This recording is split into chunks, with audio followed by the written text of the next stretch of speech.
Hey, Diane, how are you? Great. How are you? Can you hear me? I can hear you just Yes. fine. Can you Fantastic. hear us? Got a new computer, so I'm just checking it all out. Yeah. Hi, it's nice to meet you. Good to meet you too. I got to hear your pre-recording not too long ago, like earlier this morning. I'm like, oh, I can't wait to talk to you and listen to your story. Oh my gosh. Well, it's been a while since I said all that, so I'll have to refresh my memory. Oh, Diane, we needed that laugh today. I'm freaking exhausted. So we went and saw Wanda Sykes last night, and it's about a 2-hour drive from our house. Then got up at 6:30 this morning and drove back here so we could record all day. So in our earlier recordings, I'd had like 4 coffees and a Coke. I am now not drinking any caffeine because I have the shakes. I think I have a little bit of Parkinson's just from the amount of caffeine I had. But it was so worth it. She was so great in concert, and she's just hysterical, as a reverend can be. Oh, that's fantastic. Yeah. Well, welcome.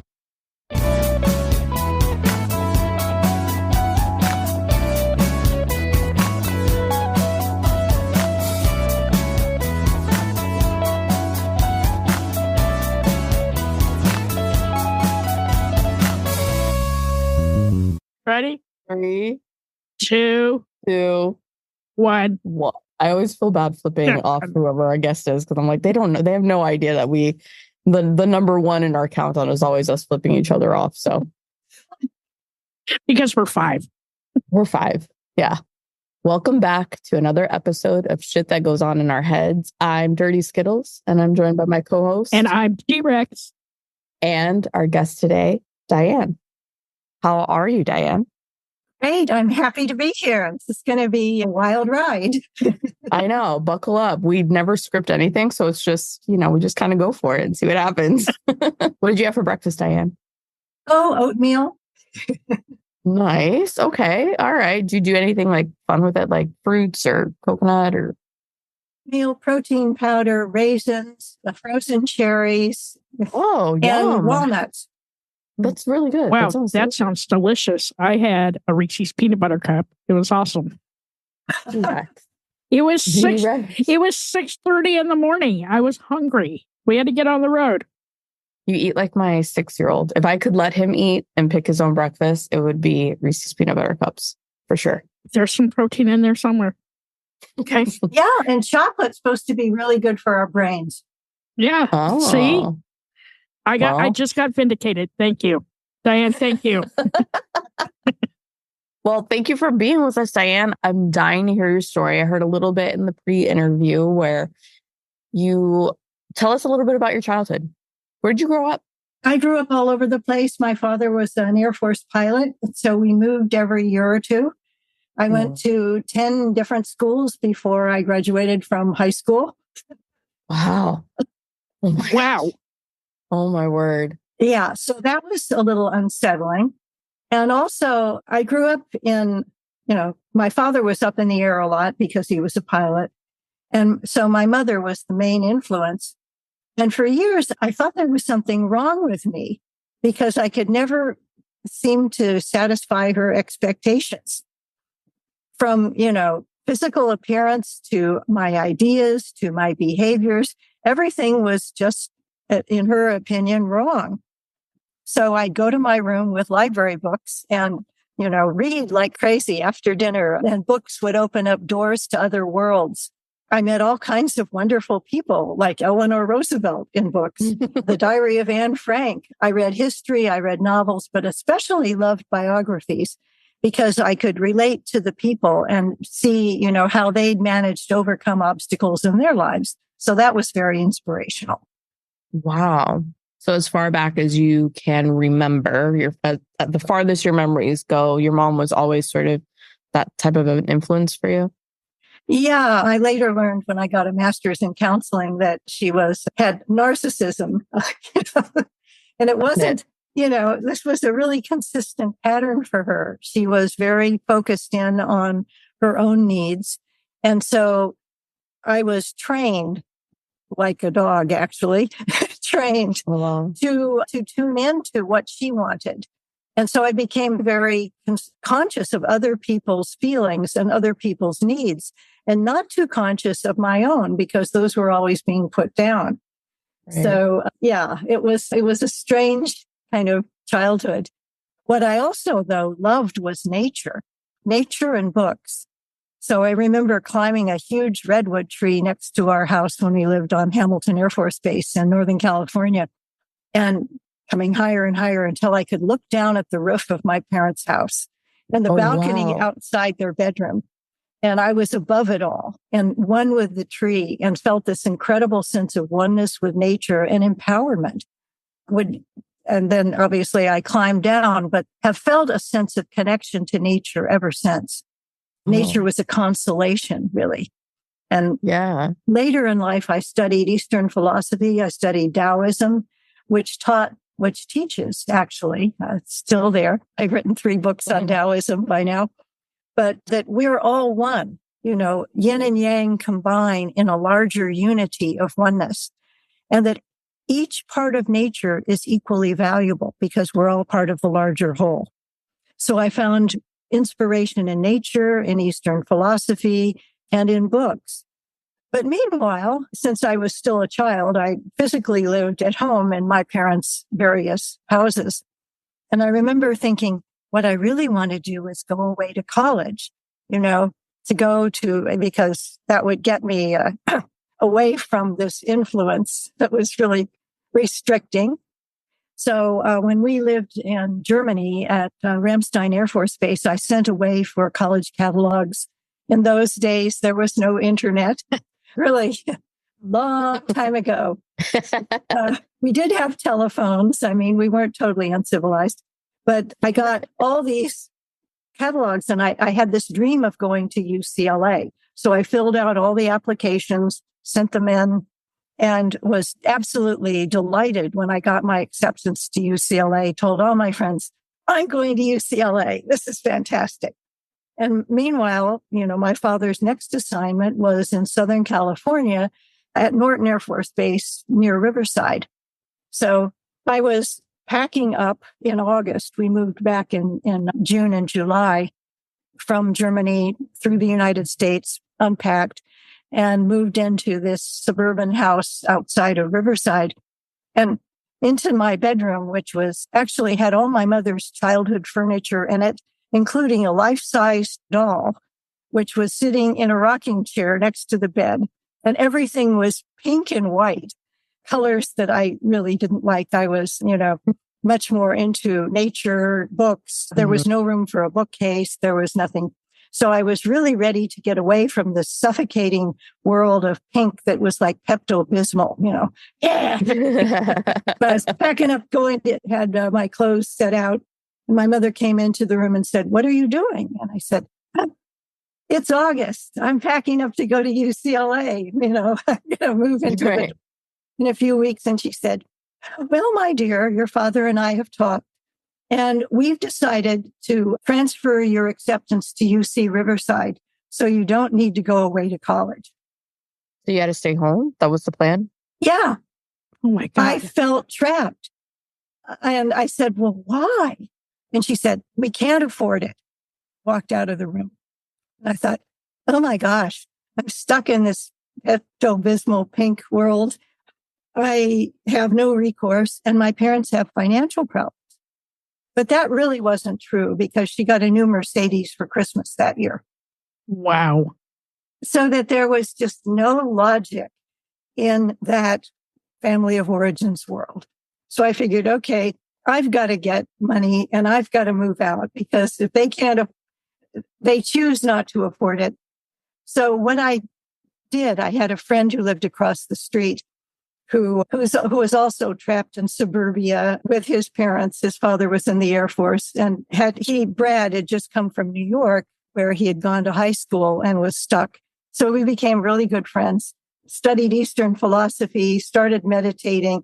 And he said, it's really important what you have inside. You need to listen to your inner voice, not to the voices around you. And I thought, hey, that sounds good. So I started getting little part-time jobs over the summer with a temp agency, and was one day driving down 14th Street in Riverside on a Friday, coming back from my most recent part-time job, and passed the Riverside Press Enterprise, which was our local newspaper. And a voice inside my head said, this was not the shit that goes on in my head. Okay? It's a good voice. My intuition said, you're a writer. You should work there.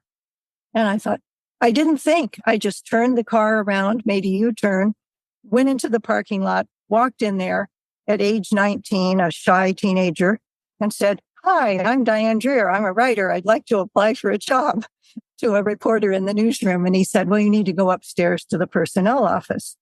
So I did that, filled out some papers, and they said, our college intern just gave notice this morning. Can you start work on Monday? Wow. And the job was flexible hours, 20 hours a week. I was an editorial intern, and I could work it around my class schedule. And I made enough money to pay for the dorms and my books and my tuition, and moved out of my parents' house gladly. And working at the Press Enterprise was wonderful because I met all these reporters who showed me what it means to be a writer.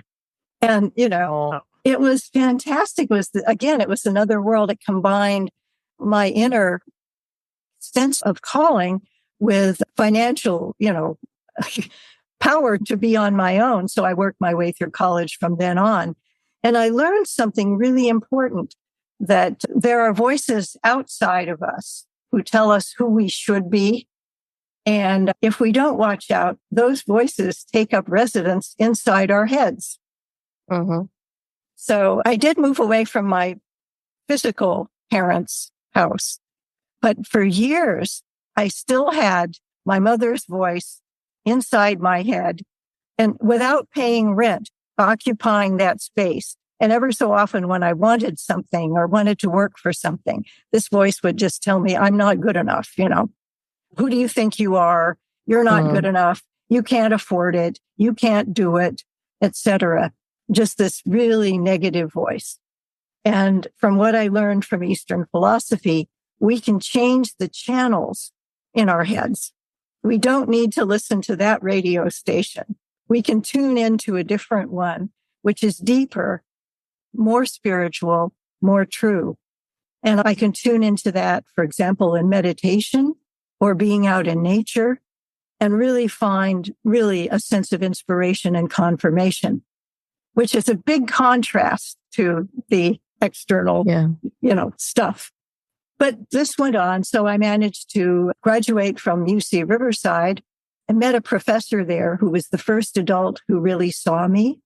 And what really helps us as human beings, I think, is that we need someone to see us as who we truly are, to acknowledge us as a worthwhile human being, to see our talents and our potential. So my professor, Stanley Stewart, had actually gotten his PhD at UCLA. I became his research assistant. In addition to working for the newspaper, I got paid money for reading books about Renaissance literature. Okay, I do that for free anyway, but I, take notes. And with his recommendation, I got a full graduate fellowship to UCLA. Wow. So I ended up going to UCLA after all and graduated summa cum laude as valedictorian of my graduating class.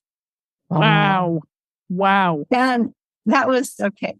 However, at the same time, my mother went and told all the relatives, well, now, Diane couldn't find anybody to marry her, so now she has to go to grad school. What the hell? Oh my God. Wow. I have so many questions. Okay, so there's a real contrast here. Yeah. Okay. So many questions. First, did your parents celebrate your successes at all? Not really. My dad did, but he was often gone on long flights, so he wasn't around that much. But what he did when I got my teaching job up in Northern California was that he gave me his World War II gold pilot's watch with his name and serial number engraved on the back. And, from time to time, he would see me, when he was on the ground and not up in the air. Do you still have the watch? Yeah. Yes, absolutely. It's one of my treasured possessions. Oh, I love that. Do you think like your relationship with your mom at all, do you think it drove you to work as hard as you did? Oh, sure. Excellent point, Dirty Skittles.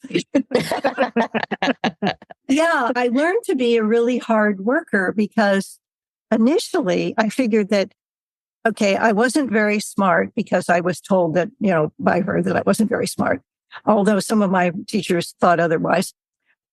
So I had to be a hard worker. So when I really, it's like when you push off from the side of a pool and you get momentum, that's what happened. I learned to work really hard. I learned to really focus. And that can be a good thing, because it's a skill, developed strength. It can also make a person who grows up codependent being a workaholic, working really hard to get other people's approval. So I need to be mindful of why I am working hard, whether it's for something that I care about personally, or if it's just to get somebody's acknowledgement or approval. Wow. Yeah. Yeah. And I have a random question. You said that occasionally you would hear that voice in your head, the shit that goes on in your head. Does it sound like you? Like, is it you talking to yourself? Does it have a sound? Oh, that's a really good question. It has a sound, but it doesn't really sound like my voice. It sounds like my mother's voice. It sounds very authoritative. Yeah. Okay. All right. Interesting. Well, I mean, hey, so the like bitter part of like my soul loves that you not only did this shit on your own, but you did it so well. Like you couldn't have gotten any better. Do you know what I mean? Like you're like, oh, I'm going to do this and I'm going to be the best at it. And I don't need you and I can do it on my own. And I think that is like amazing. Yeah. Amazing. Like, well, what an accomplishment. Like, and all on your own. Yeah, although on my own as a person, but not necessarily on my own, because when I get inspiration to, for example, to go into the newspaper office the day that the college intern had quit, they hadn't even advertised the job yet. How did I know that? I really believe that we're all connected to a source that is much wiser and greater than any individual. And to connect to that source is really empowering. And it's like connecting to a source of love and inspiration. So when I am connected to the source, I flourish. When the shit goes on in my head, it becomes static that keeps me from tuning into that higher power. Yeah. So it's kind of like when you climb the tree. Yeah. And you can look down and see. Interesting. Yeah. That's very interesting. It's very interesting. And, I think about that too. Like a little bit like you, Diane, for years and years, right? I never could see myself the way everybody else saw me. So it took a lot of work for me to get past that. I mean, I'm almost to that point now, but it takes work of being like out in nature or doing things that I really connect with.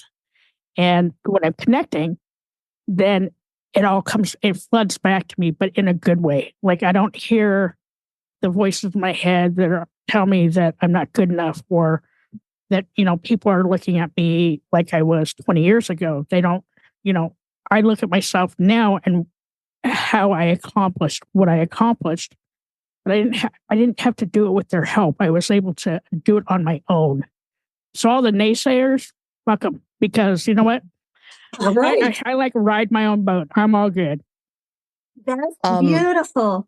I love that, G-Rex, because I feel like what you said, when you feel connected to nature, you don't need those other naysayers.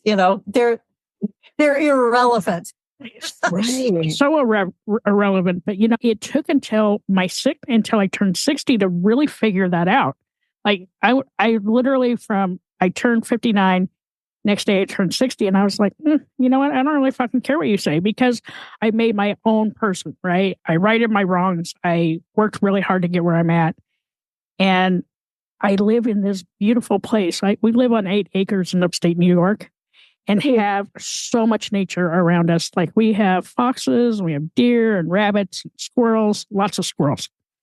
But that's where I find my connection. And I actually find my connection with my dad. So my dad and I were really close. He taught me all about nature and about fishing and, just everything. And that's how I find my connection with him. He's been gone since 2005. But when I'm out there, I can feel his presence and I can hear him saying, you're doing the right thing. So it holds so much truth with me. That is so beautiful. I still feel connected to my dad too. Whenever I see a plane flying overhead, I think of him. I took flying lessons when I first moved up to Northern California because I wanted to be part of his world. I wanted to feel like, how could he do this?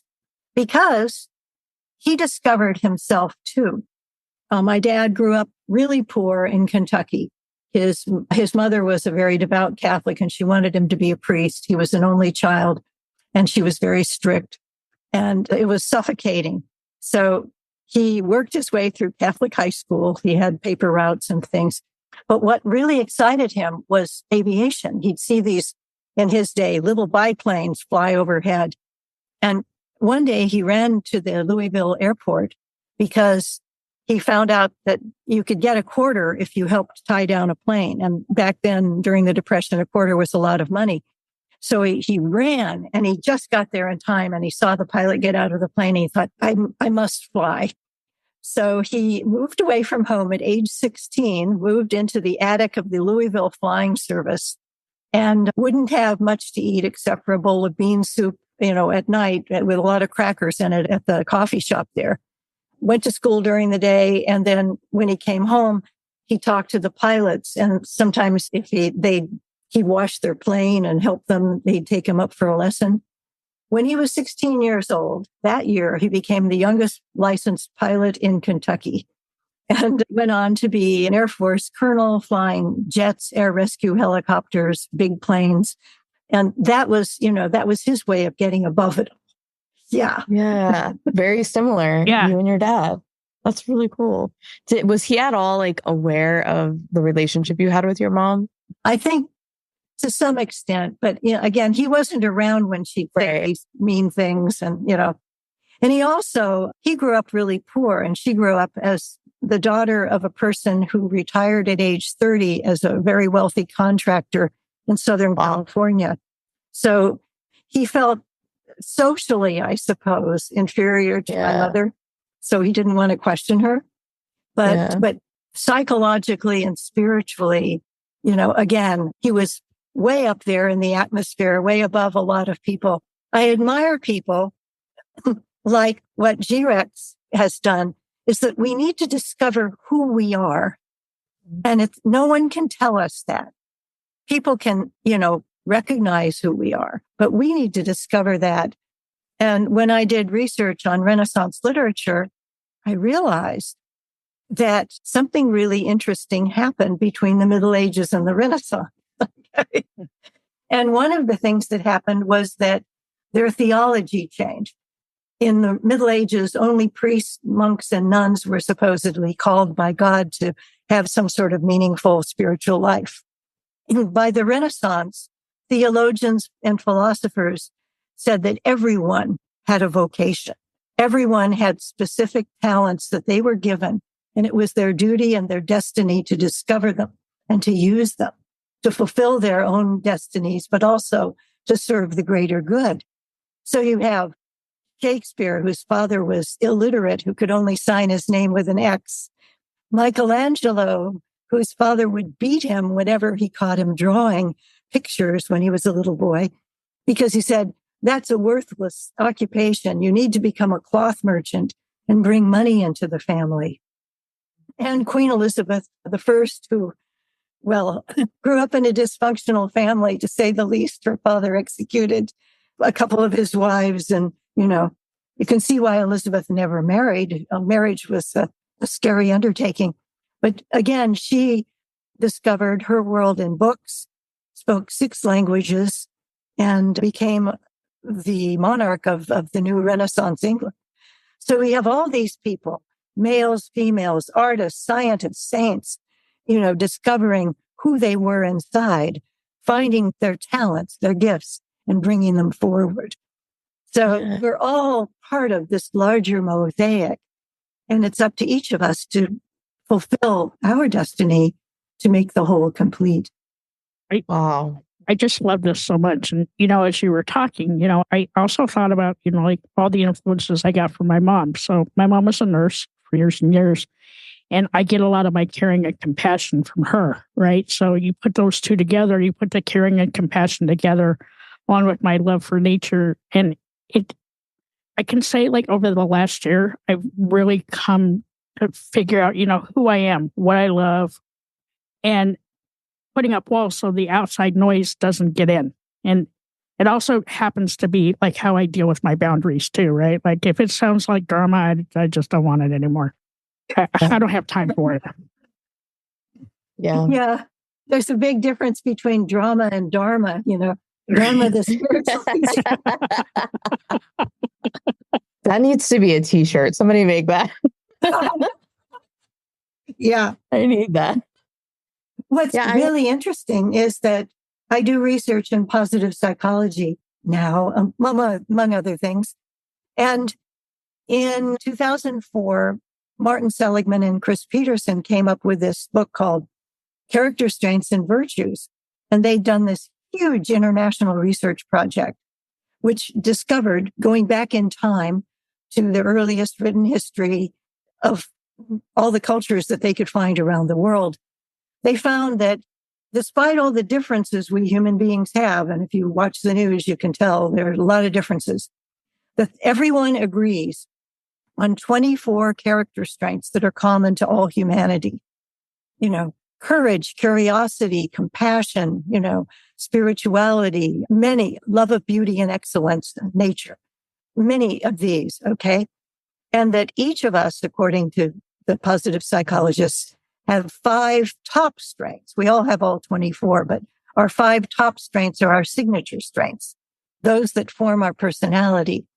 And when we discover and use them, we become healthier, happier, and more successful.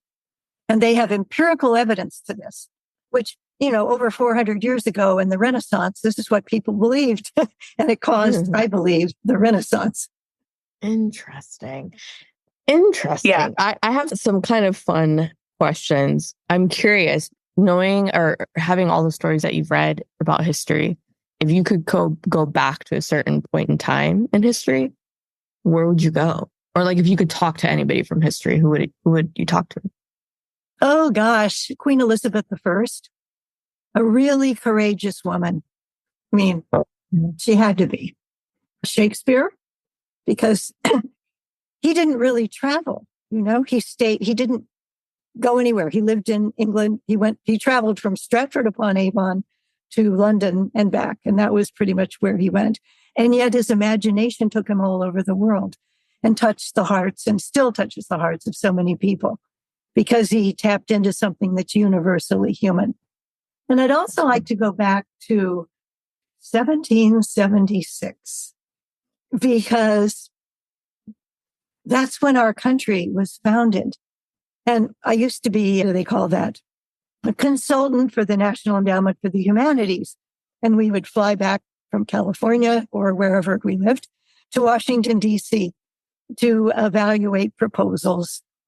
And one day I went to the National Archives and saw the Declaration of Independence. And I looked and I thought, only 56 people signed that document. 56.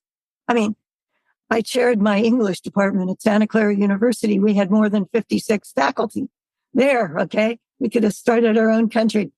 But they pledged their lives, their fortunes, and their sacred honor to something that they had never seen before, that had never existed before. And had they lost the revolution, they all would have been executed as traitors. And yet they believed in the possibility of a democracy here, and they made it happen. So I'd like to go back and talk to them. That's so cool. It is so cool. So cool. If you could go back to a younger version of yourself and give yourself advice, how old would you be? And what would you say to yourself? Oh dear, that's an interesting question. Probably when I was about 12 years old. I would tell myself, you need to believe in your future. You need to believe in the journeys, the paths that some of these people have taken in the books that you love, and find your own way. And don't listen to the garbage that you hear around you. I love that. I love amazing. that so much. So you've asked me that question before. And for me, I would go back to like 21 and I would take the road less traveled. I wouldn't do what everybody else told me to do. I would like follow my own drum, my own beat. Yeah. Yeah. Mm-hmm. Yeah, two roads diverged in the wood, and I took the one less traveled by, and that has made all the difference, right? Yeah. To take our own road. And it usually is less traveled because, it's unique. We don't need to be carbon copies, Xerox copies of anybody else. They've already done that. What the world needs now is new inspiration, new possibilities. And we can only bring that forward by following that road less traveled. That is like the perfect outro. Like, I'm like, I don't want to ruin it. It's so good. It's so good. I just got my son a book upstairs and it's called Wonder. And that is the heart of that story for him as a kid is don't be like anybody else. Be like yourself because you're uniquely you. And there are things that you'll do that nobody else has done. And it's like this very inspiring book. And I absolutely love it. And we read it every night. It's now one of his favorite stories. And I think it's easy for us to lose ourselves or maybe never even find out who we are, right? And it's something that I think I'm still learning at my age of who I really am because I can get lost in work. I can get lost in my spouse. I can get lost with my parents, but there are those things that make me who I am that I am still learning what they are. And I'm trying so hard to like never forget them. And I take the pictures of things that make me happy because it reminds me like I love stuff that's outside of all of those other things that is just me. So I think it's such an important lesson. And the fact that you were able to do this and to follow your own path despite, the challenges that would have taken some of us out and kind of our paths would have went a different way, Yeah. We were able to find you. And the thing is, our culture does not reinforce us for being individuals, for discovering our own uniqueness. I mean, there are really sad cases of young people today who get lost on social media and, become incredibly depressed and anxious. The statistics are highly depressing because, they live in California's Silicon Valley, which invents all these things. Okay. And a lot of the people who are Silicon Valley CEOs don't let their children spend too much time on social media because they know how addictive it can become and how it can hijack our sense of self. Yeah. And so then, campus counseling centers on college campuses are absolutely swamped with disturbed, anxious, depressed college students because the messages they get from our culture to sell them products, you're not good enough unless you buy this thing. Okay. It's to find meaning, purpose, serenity, peace of mind in nature. That doesn't make them any money. So they want to make people feel inadequate in order to sell products. And social media makes people feel constantly on edge, so that these days, I think throughout our lifetimes, really, we need to be very mindful of what G-Rex was saying about boundaries. We need boundaries to fence off some of that garbage, some of that static noise, so that it doesn't take up lodging in our heads. And that's so true. Like, because, when I was growing up, like, we didn't have cell phones, well, I think we had computers, but they were like ginormous, right? Nobody could afford them. But, I would be out from like the time the sun came up until the sun went down. We used our imagination to find ourselves, to define who we were, right? As kids. And I didn't really start using a computer until I went to college. But I think the kids today are missing out on that, and they're so focused on their electronics and not really doing that self-discovery phase of their life. And it makes me sad. They're the next generation. So please, I don't know, maybe get off your phone for a little bit. Yeah. One of my favorite students at Santa Clara University was feeling uncomfortable because he didn't fit in, to what campus life was all about. Because, he was a vegetarian and he didn't drink because of his religious background. So beer parties and barbecues did not work for him. So I said, well, what does work? We'd get together and have coffee after class or whatever. I would talk to my students one-on-one. And he said, I love being in nature. So he founded this club called Into the Wild, in which students would go up and hike in the nearby mountains, and they'd have to leave their electronic devices at home. And then they'd feel free. They'd rejoice in the beauty of nature, and they'd come back feeling relaxed, refreshed, and renewed. And it became the most popular club on campus. Oh, that's more great. Popular than beer parties and barbecues. How about that? That's pretty awesome. I love that. This has been wonderful. Yeah. So Diane, like, where can people find you, if they, want to learn more about you and things like that? Okay. I have a website, which is, imagine that, DianeDreher.com, DianeDreher.com, which lists my books about nature and Eastern philosophy. Also, there's a link to my coaching practice, and there are meditations and blogs and all kinds of little bits of inspiration that they can find on my website. I love how in tune you are with nature. That warms my heart, because nature, it just grounds you. It does. There's like so much wonderment about it. And I'm a big kid. If the deer come and eat on the side of the yard, I have to go watch. And, my wife's always like, be quiet, you're going to scare them away. And I'm like, my super spy. I'm like, I'm just going to open the door a little bit. But what's really cool for me, and it just really warms my heart, is we have mama deer.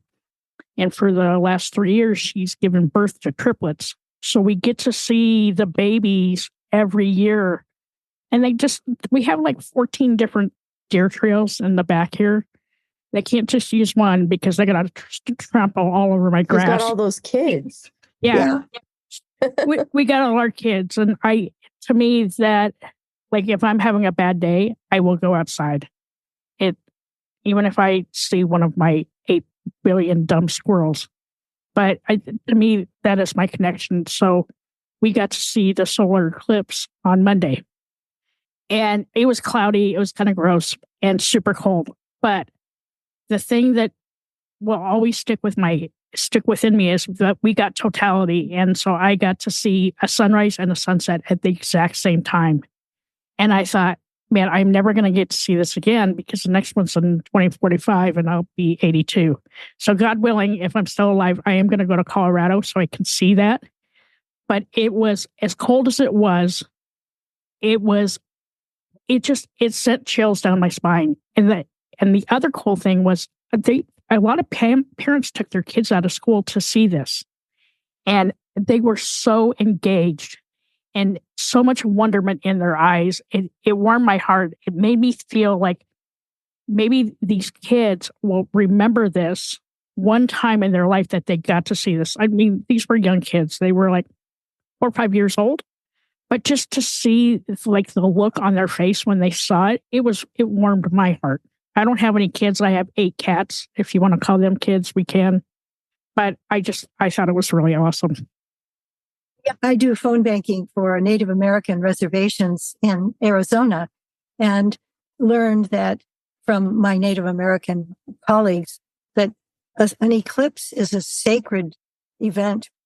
And they recognize our connection with nature, and they say prayers, and, it's like the end of one shadow and the beginning of new light.